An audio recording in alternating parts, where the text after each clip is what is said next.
Contractors build America, but nobody teaches them how to build wealth. Today, we're breaking down the 5 financial mistakes that keep builders working forever. If you're a contractor, builder, or trades business owner working long hours, but still unsure how to make your money work for you, today's episode could save you years of financial mistakes. No more burnout, no more fear. We'll build it strong, make it clear. Not just a grind, but a dream that's true. Building a business that works for you.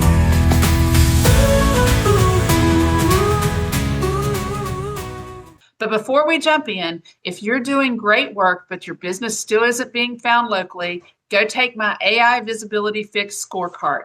It shows contractors and local service businesses how to become chosen first and trusted first in their communities. So you have more opportunities, stronger cash flow, and more freedom to build the futures that you're working for. That's AI-visibility-fix.com. Now, let's talk about the financial side of that future.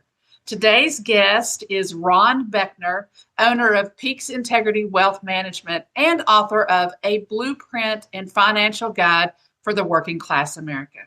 Ron started as a third-generation pipe fitter and served some service in the military. He's going to explain that in a little bit before entering the financial industry, which is one of the reasons I wanted to have him on the show. Builders and contractors understand blueprints. We use them every day to build homes, projects, and businesses. What Ron teaches is the financial blueprint that many working class Americans were never shown. Ron now helps those builders, tradespeople, and working class entrepreneurs understand how to plan for the future, protect what they're building, and make their money work as hard as they do. Ron, welcome to the Builder's Edge. Thank you. Thank you very much. I really appreciate it. Yes. So what I want to do, and I'm sorry, I got something that jumped on here and it shouldn't have. There we go. Okay. Thank you again for having me on. I really appreciate it. Yeah. Right out of high school, I did join the Navy and I did 4 years in the Navy.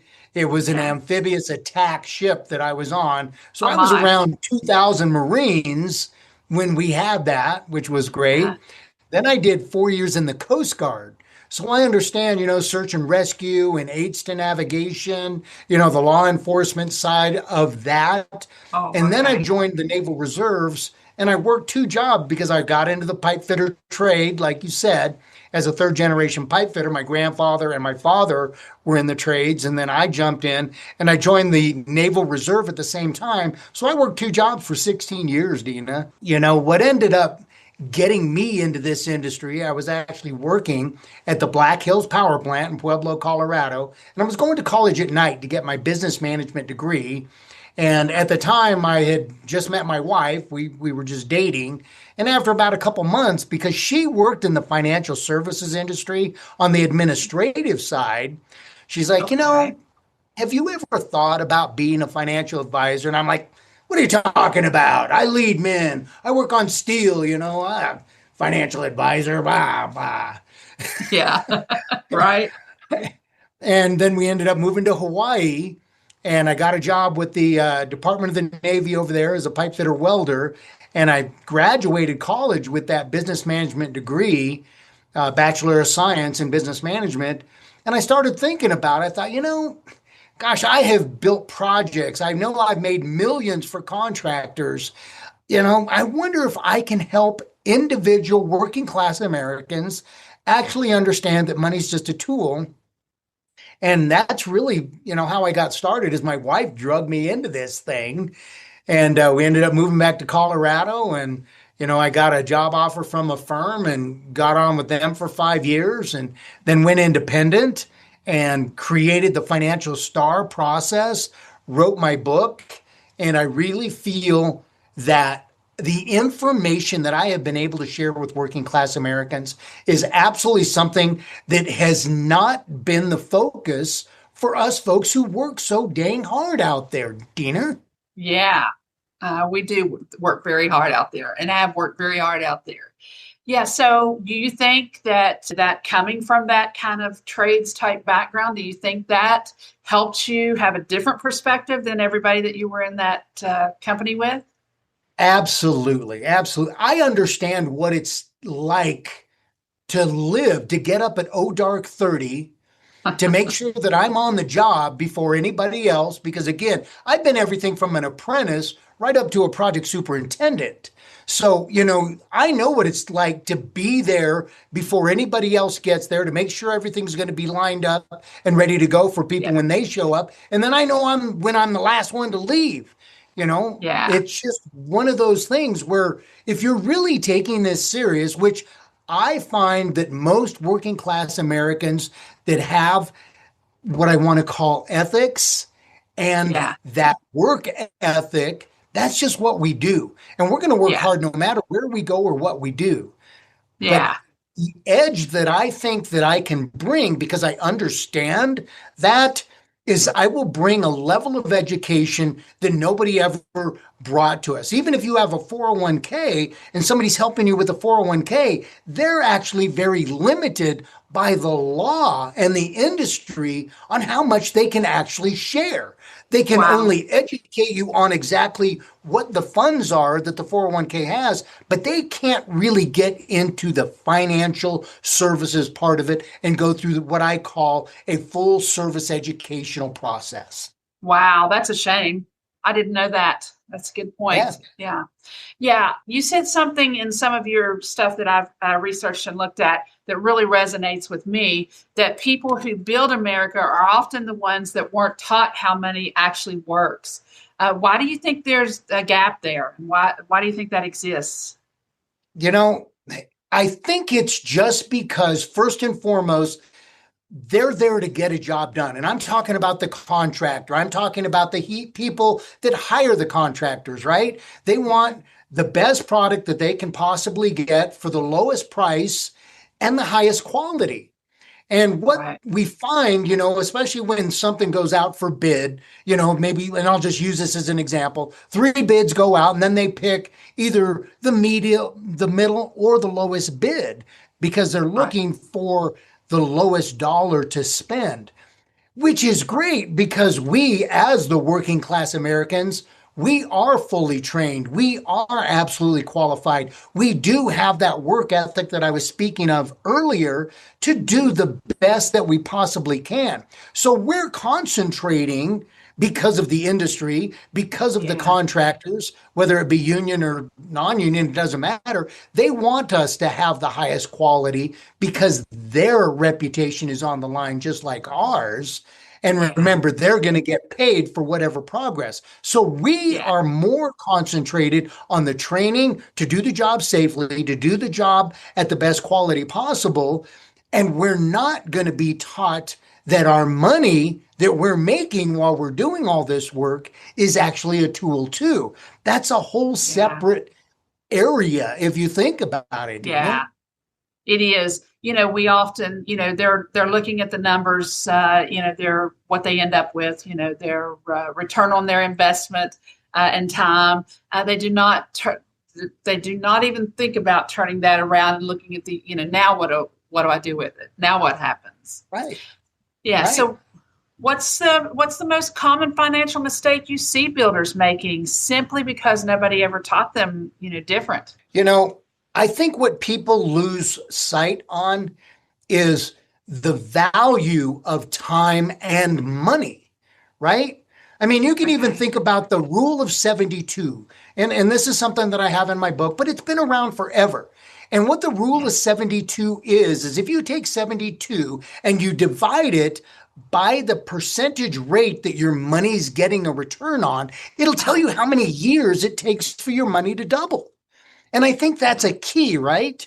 So this Yes. is where we all have to think about, oh, if my 401k is getting a 6% rate of return, that's going to take about 12 years, right? Yeah. 72 divided by 6 is going to be 12. It's going to take 12 Right. years for the amount in there to double. So Okay. we have to think about consistency and understanding what the market is.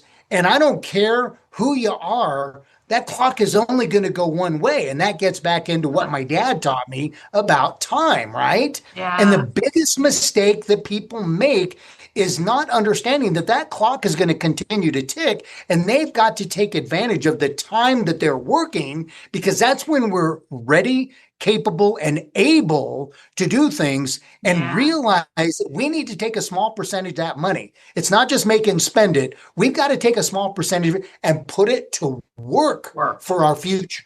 Yeah, good point. Good point. Well, a lot of tradespeople, they believe they'll just be working forever, like you said, that it'll keep going and going. But one injury, one health issue could change everything.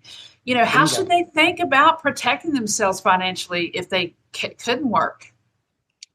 And that to me is where my financial star process comes in, right? The fourth point of my star is about protecting, right? And what do we want to protect? Well, there's three things that I focus on, and that's life, health, and wealth. Life is Okay. self-explanatory. If we fall off the roof and we pass away, we have got to make sure that we are leaving a legacy behind for those that we're leaving behind. Yeah. But you mentioned something, and you're exactly right. A lot of us working class Americans, we say, well, I guess I'm just going to work till I Work drop. forever. Yeah. The problem is when we drop, we don't die. We still live. But that means we've lost two of the six activities of daily living where we're not able to do two of those things. I want to make sure that there is a protection point out there that you will receive tax-free money for your care. Let's not have to be selling the business or the house or whatever at a fire sale because OMG, now we're in a situation. Yeah.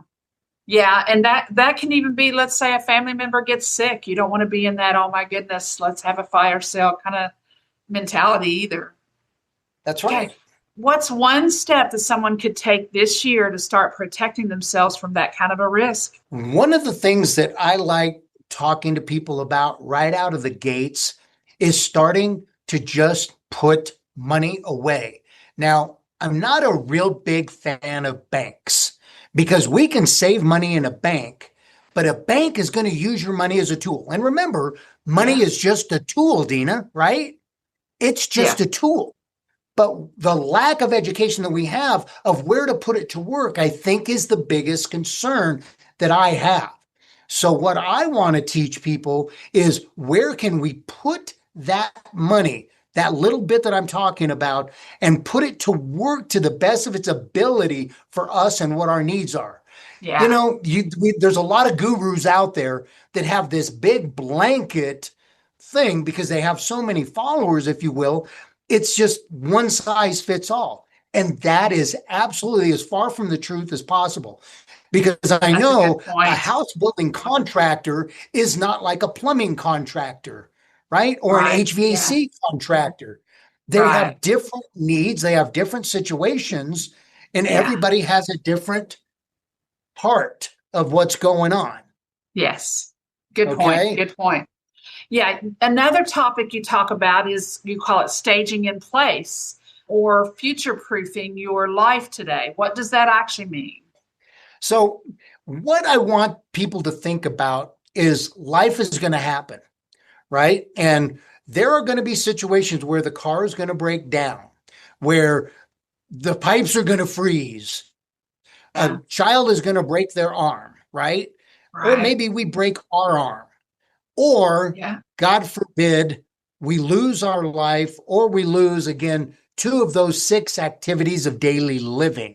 Yeah. And what I want people to realize, here's how I remember those, because most people don't have any idea what the six ADLs are. Right. So number one, here's how I remember it. When I wake up in the morning, I can transfer my own body. That's number one. Yeah. Number two, once I get up, I got to go to the bathroom. So I go to the bathroom all by myself, right? Nobody's got to put me in a chair and wheel me to the potty. Right. The next thing is I got to jump in the shower. So I can do that all by myself. When I get out of the shower, I do my toiletries. That means I brush my teeth, I comb my hair, I'm, drying myself off, I'm putting on deodorant, I'm shaving. The next thing I do is I put on my clothes, I dress myself, and the last thing I do is I feed myself. If you can't do two of those six things, I want some kind of a protection policy that we can take out tax-free to help pay for your care. And That's it doesn't great. have to be in a nursing home. I want to Right. make sure that people get educated to understand what are the options and tools and things that are out there to help them. Yeah, good information. Good stuff. Okay, you Yeah. also teach something called a four tax quadrant. For someone who's never heard of that before, what does that mean? So, Dina, we're all playing a game in this country, right? And that's as we're making money, we got to realize we're paying tax on that money, right? And when we spend it, Sure. and I don't care if it's buying gas, buying groceries, we're getting taxed on that money too. We're Yeah. getting taxed on our property if we own a house or property. We're getting taxed all over the place. So I want people to understand the basic rules of the game. And that's going to be four tax quadrants and three buckets of money, right? These are just the basic rules. So the Right. four tax quadrants are this: the employee and the small business owners, we pay the highest tax. That's all there is to it. That's how the system was built. That's how it's always been built. We just have to understand the rules of the game so we can play it. Have you ever Yes. played a game you didn't know the rules to? You can't. Did you ever win that game? No. Did you ever win that You can game? fake No. it. So if Fake it we till you start make it, understanding maybe. the basics, there you Right. go. So the employee, the small business owner pays the highest taxes. If you have 500 employees or more, you pay a little bit less, but the investor pays the least tax.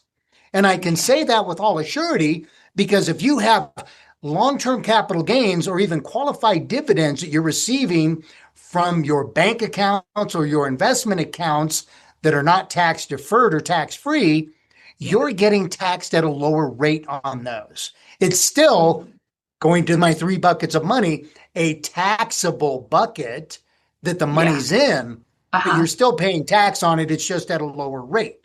Even if you're Yeah. in the 37% tax bracket, the highest tax you'll ever pay on qualified dividends and or long-term capital gains is 20%. That's a 17% difference, which is a Yeah. huge tax savings. Significant. Yes. That's right, but that's our taxable bucket. Then there's the tax deferred bucket. That means when I'm putting money into a 401k or a traditional IRA for my future retirement planning, when I take money out of my taxable bucket and put it there, they will not charge me tax on it now. I get a tax break on it now. Yeah. But it's a deferred bucket. When I go to take money out of that later on, they're going to tax me at the highest rate, at my Okay. income rate, right? And then the Yeah. third Okay. bucket is tax free. So we need to understand how the four tax quadrants and the three buckets of money are going to affect us and our personal situation based on whatever it might be, Dina. That's great. Now you say you have this is all in your book, correct? Tell us what the name It of your is. book is and how do we get that book? Yep. Well, it's a blueprint and financial guide for the working class American.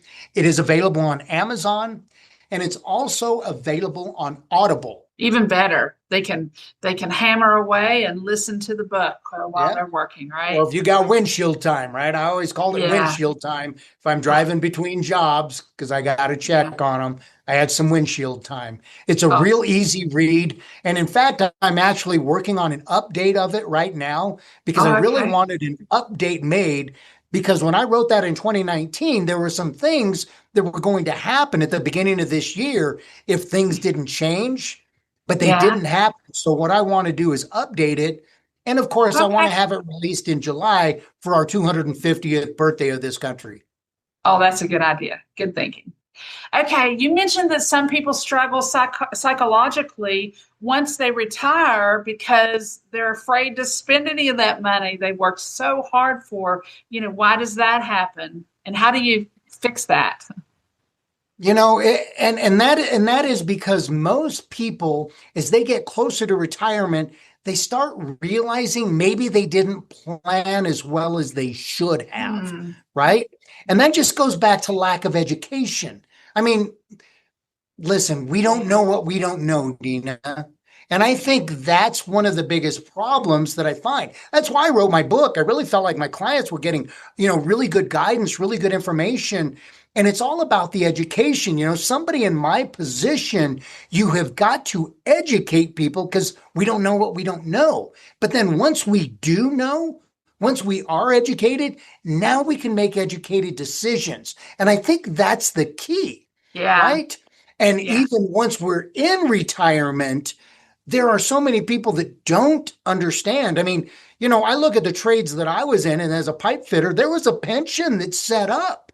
But, Yeah. and this is a whole section that I'm putting in my book to get it updated. But what I find is a lot of people, because of the choice the pension group puts in front of you, Yeah. they choose the 50% payout for their spouse after they pass away. And that's what happened with my father and my stepmom. And Yeah. OMG, my stepmom's bills did not get cut in half when my dad passed away. No. So they lost her Social Security and they lost 50% of the pension. And she was in a Wow. financial bind for years because Wow. of that situation. So trying to understand and, going back to your point, we can see where people might start to panic. I mean, right now they're saying it takes about $1.2 million to have in a good retirement type account to make sure you're going to have enough money to live a quality existence, something that's not exaggerate, or I should say extravagant, Just but you just still got to what have you're a used to. there you go. Yeah.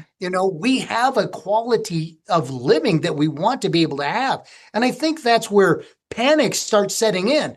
And I don't, Yeah. I just feel so bad for those that are going into retirement already in a panic about worried about spending their money because they Yeah. didn't think about it 10, 15, 20, 25 years prior to Yeah. it happening. I mean, I think about, and I'm gonna use myself as an example, as a story. I can remember being in boot camp, and I turned 19 years old in boot camp. But Wow. I can specifically remember talking to myself saying, if I get 20 plus years with this, I'm going to have a pension. I'm going to have some kind of a retirement pay.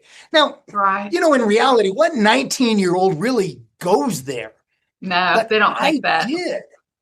And it's because my dad and my grandfather were in a trade where there was a pension as well. And I remember my dad telling me, look, kid, we're working class Americans. We're not smart enough to save enough money. So when we get old and we need it, that it's going to be there. We got to have a trade with a pension. We got to have, whatever. And so I'm collecting two pensions. Well, I should say I'll collect my pipe fitter's pension later this year because I'm turning Yeah. 62, but I'm already collecting my military pension, which is great. Yeah. That's good. So the panic, I hate it, but what I want to be able to do is work with you as a financial advisor. Let's talk about your situation. There may be some things that we can do to help alleviate some of that, anxiety, if you will. Yeah. But maybe there's not. One thing you're going to find out about me is I really don't sugarcoat much. I just kind of tell you how it is. Well, And that's what I'd somebody needs to rather, hear about retirement. They need to, that's about their money, exactly they need right. somebody to tell them like it is. Okay, you've Yeah. shared a lot about your father, and you shared about how your father taught you that if you give a person time, they can accomplish any goal. What does time stand for? That's a great question because I love this. And because we're talking to a lot of builders, we're talking with people that work with tools, Yeah. time is an acronym. And this is what my dad said, if you give these folks time, they can build the world for you, kid. But time's an acronym. It stands for tools, information, material, and equipment. If you're missing any one of those four elements, you're going to make it impossible for them to be able to do the job. And Yeah. if you think about it, I mean, Yeah. if you don't Any have the job. tools to build the house, right? Any job. Yeah. Or build anything. Yeah.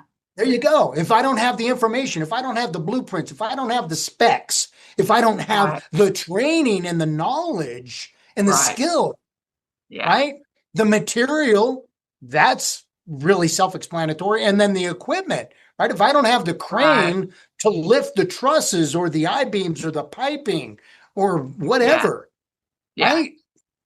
And Yeah. that's what I'm really getting at. I adopted that in my trade because the tools are going to be the information, or I should say, the education that I have. But it's also the people that I work with, because people have an education. I don't care what level it is, but I meet you at that point and I help get you up to a good educated level where you can start making good educated decisions.